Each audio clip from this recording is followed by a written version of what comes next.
Hanggang saan ang kaya mong gawin para sa pamana? Malalaman natin.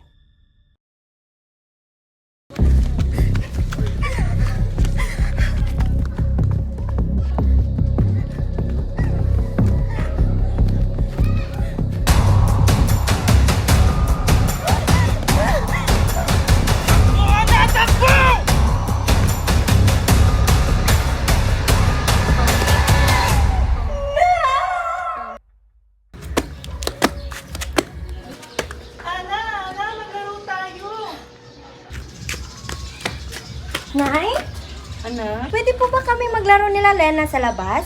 Pero anak, magagabi na oh. Nakita mo ba yan? Pero Nay, gusto ko po makasama sila Lena. Ay naku anak, makinig ka naman kay Nani. Baka paano ka sa labas? Mag-ingat po ako, Nay. Diyan lang naman po kami sa labas eh. O sige, basta hindi ka magpapawis ha. Opo, Nay. Thank you po. I love you, Nana. Mahal na mahal din kita anak. Basta hindi ka magpapawis ha. Kakain na tayo mamaya. Opo, Nay. Thank you po. Bye, Nay. Bye anak. Ate Remedios! Oh, bakit? Ano nangyari? Si Ana nawawala! Ano? Huwag mo naman ako biruin ng ganyan, Rialunda. Hindi ako nabibiro, ate! Bitawan mo Tara na ang na. anak mo!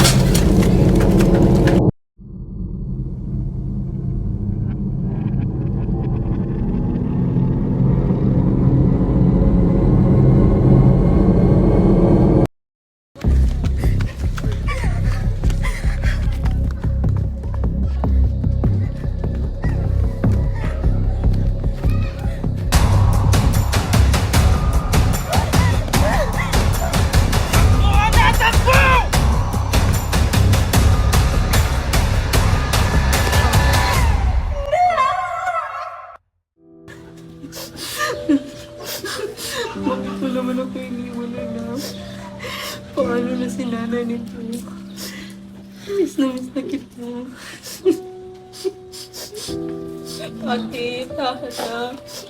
Alam ko nakapasakit nangyari sa pamilya natin. Pero kailangan natin kumabante. Mag-iilong din yung sugat sa puso mo, ate.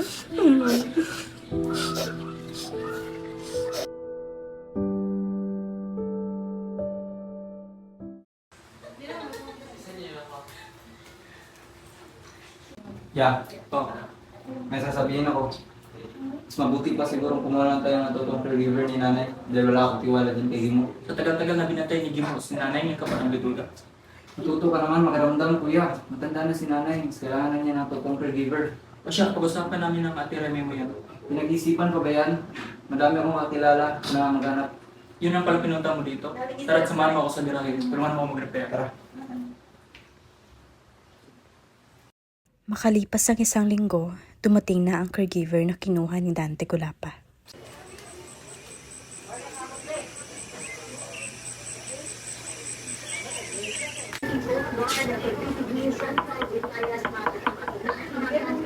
Tao po.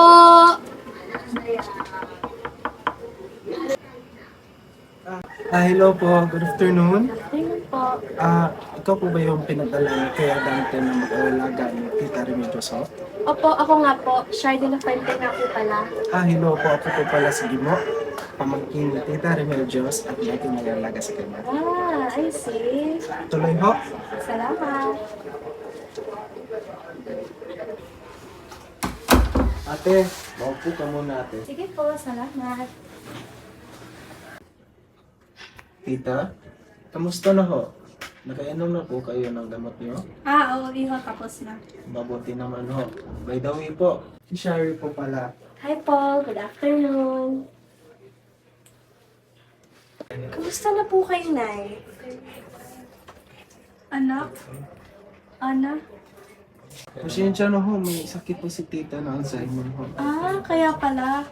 Normal lang po yun sa iba kapag tumatanda na. Oo nga ho, at tsaka po may kamukha din kayo na anak na si Ana na namatay na. Sige po, ako po ang bahala. Kaya ko po i-handle ang lahat. Sige ho, magtatapon muna ako ng basura. Sige po. Salamat. Anak, matagal na kitang hinihintay. Lagi pa iniisip ni nanay.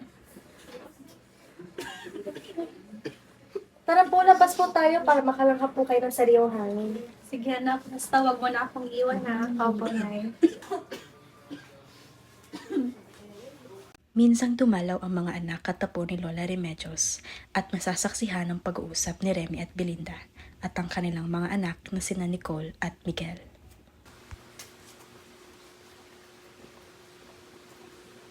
So, what's our plans for this coming Christmas? Magbabakasyon ba kayo?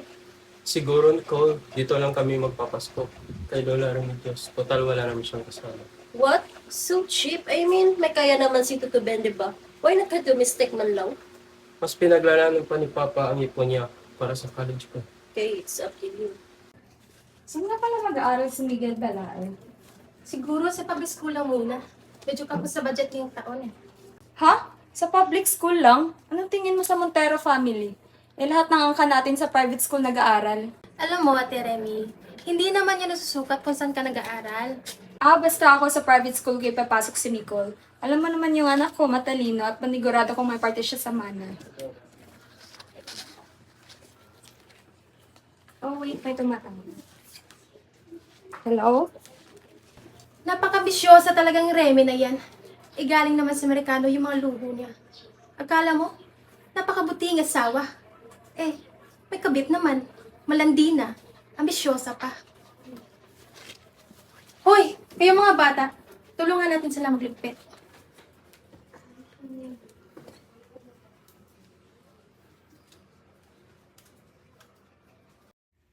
Nagtagpo ang landas ni Shari at Remy at agad namang binalaan si Shari.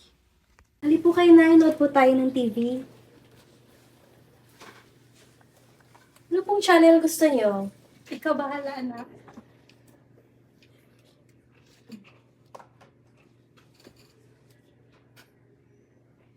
Anak, susulitin ko ang mga mahalagang araw ngayong magkasama tayo. Punta lang po ako ng kusina, may ayos lang po ako. Sige na.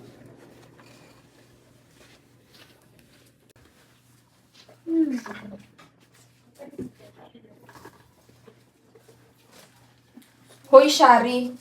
Huwag mo naman lubos-lubusin pagiging filingera mo dito sa bahay. Tandaan mo, may Alzheimer yang si Mami. Caregiver ka lang. Po, wala naman po akong ginagawang masama. Ginagawa ko lang naman po ang trabaho ko. Alam ko, pinagsasabihan lang kita na huwag kang sumiksip kay Mami. Remy, ano nang pinuputak ng bibig mo? Wala kuya, pinagsasabihan ko lang tong caregiver na to. Bakit? May ginawa ba siyang kasalanan sa'yo? Bahala kayo dyan.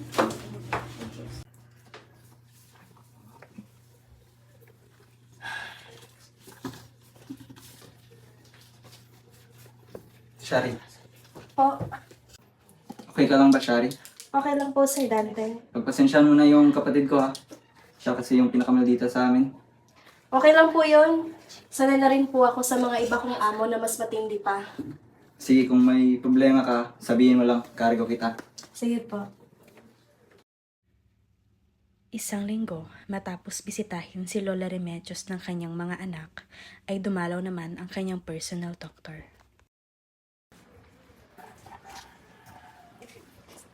Good morning, Mrs. Montero. Kamusta na ho ang iyong pakiramdam?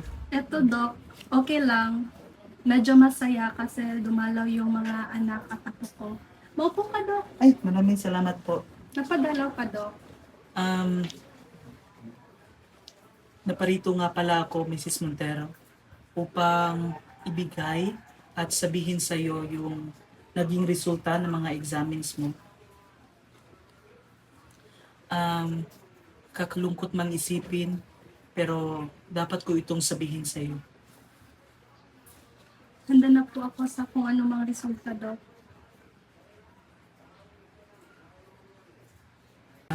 Bilang na ang araw mo dito sa mundo, Mrs. Montero, ano nga ba ito sasabihin? May cancer ka sa utak. Stage 4 na ito. Kung dadaan pa tayo sa mga gamutan, mas lalo ka pang mahihirapan, Miss Montero. Kung yun man ang kalooban ng Diyos, wala na akong magagawa pa. Nakikita ko rin naman na nasa mabuting kalagayan na yung mga anak ko at hindi na nila ako kailangan pa. Huwag kang magsalita ng ganyan, Mrs. Montero. Kailangan ka ng mga anak mo. Sa pinapakita nila, Doc, parang hindi na nila ako kailangan pa. At Hindi naman ako nagdaramdam. Sadyang tinatanggap ko na lang talaga ang aking tadhana. Sus, alam mo ba, Mrs. Montero? Sa lahat ng mga naging pasyente ko, ikaw lang ang pinakamatapang at matatag. Kaya, sus, kaya mo yan. Magpapakatatag ka lagi. Siya nga pala, may iba nga pala tayo. Sasabihin mo ba ito sa mga anak mo? Sa huling 2 araw na siguro daw, para hindi sila mag-alala at mag-aligagal sa pag-alaga sa akin. O siya, hindi na ako mangimasok sa mga ganyan, Mrs. Montero. At tsaka mauna na po ako dahil may asikasuhin pa ako sa clinic. Sige, Dok. At maraming salamat sa oras mo, Mrs. Montero. Maraming salamat din, Dok. Mauna na po ako. Makalipas ang 1 taon, hindi na muling binisita si Lola Remedios hanggang sa pinagdiwang niya ang kanyang kaarawan. Happy birthday to you. Happy birthday to you. Happy birthday, happy birthday, happy birthday to you. Happy birthday, Lola. Huwag na po kayong malungkot, Lola. Dadating din po sila. Oo nga po, tita. Nandito naman din kami. Enjoy na natin ang birthday mo. Huwag kang mag-alala, Miss Montero, at dadating yung mga anak mo. Maraming salamat sa inyo, ah. Tsaka tinawagan na din po ako nila Sir Ben. Natatawag daw po sila kapag papunta na sila. Sige.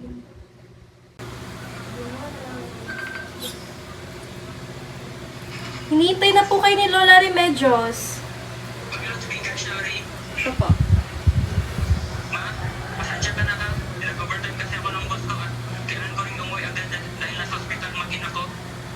Ako rin, Mami. Tapusin ko lang mga paperwork ko at palayo-layo din ako. Ay, Ma'am. Sorry. Sobrang hectic din ang fit ko. Happy birthday, Ma'am. Maraming salamat, mga...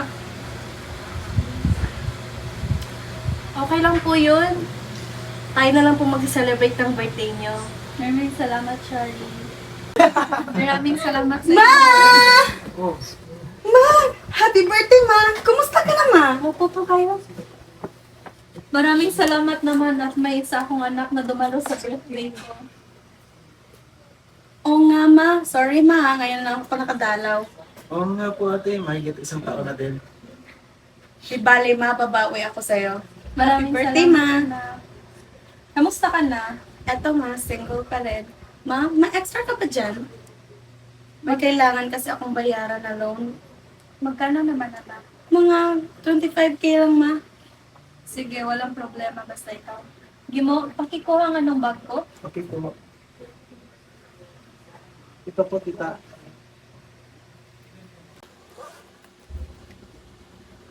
Ito, anak ko. Salamat, Ma. Babayaran ko rin ito, Ma, kapag nakaluwag na ako.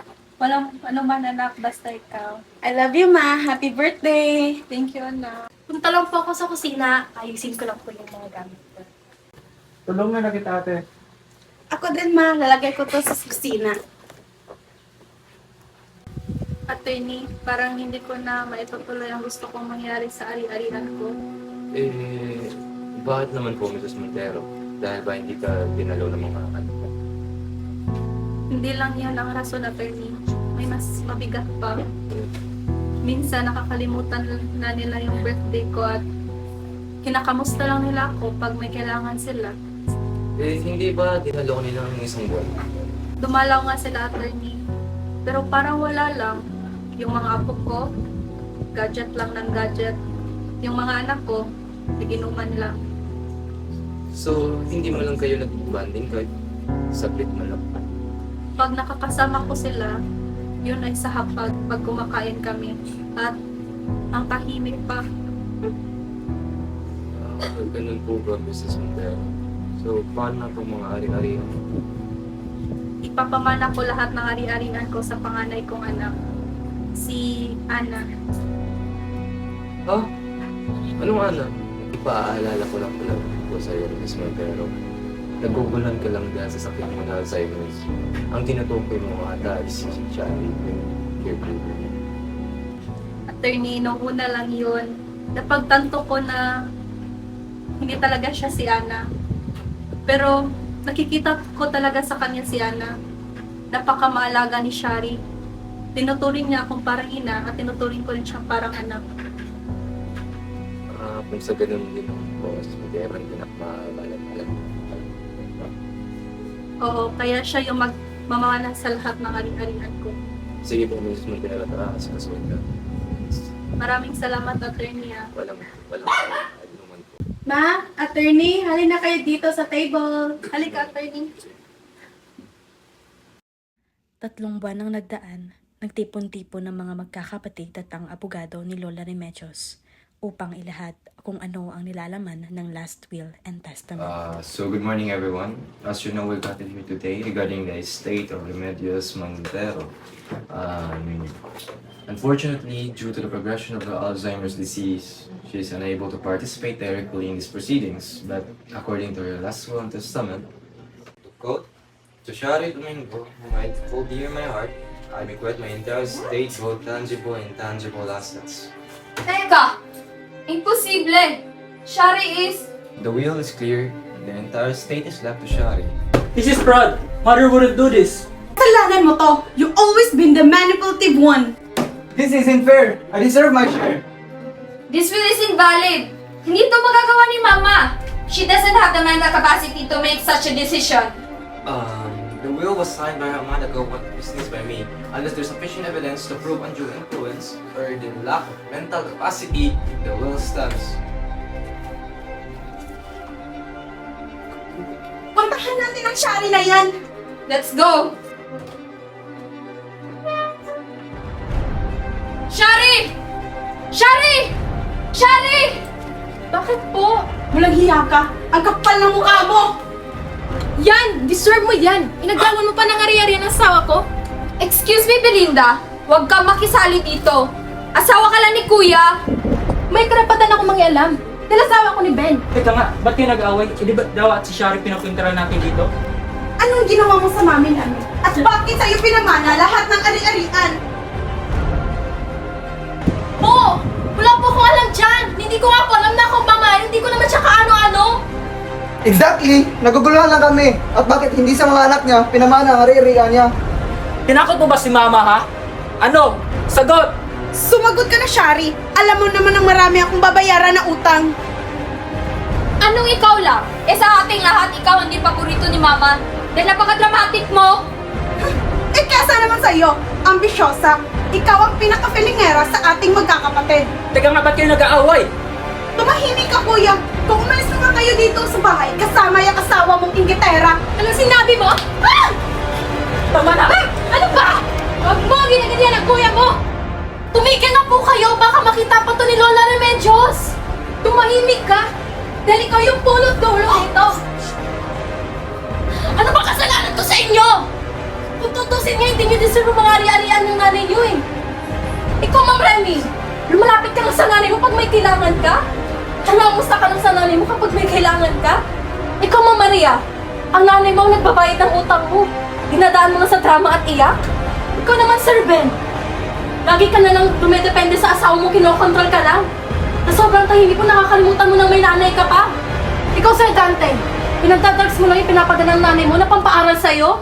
Kaya huwag niyo isisi sa akin kung bakit ako magmamana ng pagmamayari ng nanay niyo. At bakit wala ang mga background namin? Bakit kayo nag-aaway sa pamamahal? Ma!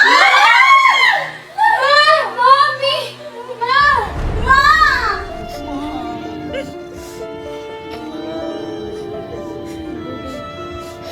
Ate, bakit hindi ka nagsabi sa amin na may taning na ang buhay mo? Bakit tinago mo lang sa amin? Bakit iniwan mo kami bigla?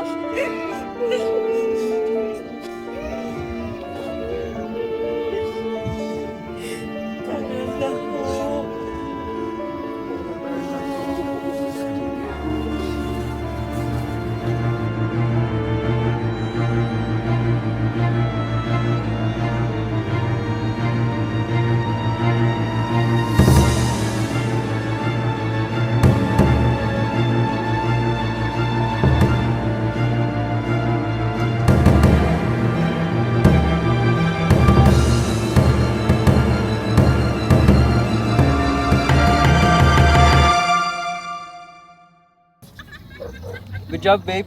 Tagumpay ang plano natin. Of course, babe. Nakuha ko rin ang loob ng mami mo at mga ari-arian niya. Buti lang nakita ko ang result ni Mami na may taning na siya. Hindi ka pa nakakonsensya, babe. Sa lagay na to, syempre hindi. Bakit para nakukonsensya ka? Never mind. Sa wakas mabibili ko na yung mga luxury bags and clothes. Of course, babe. Deserve mo to. Ikaw ang nagpanalo ng plano na to. Let's go, babe.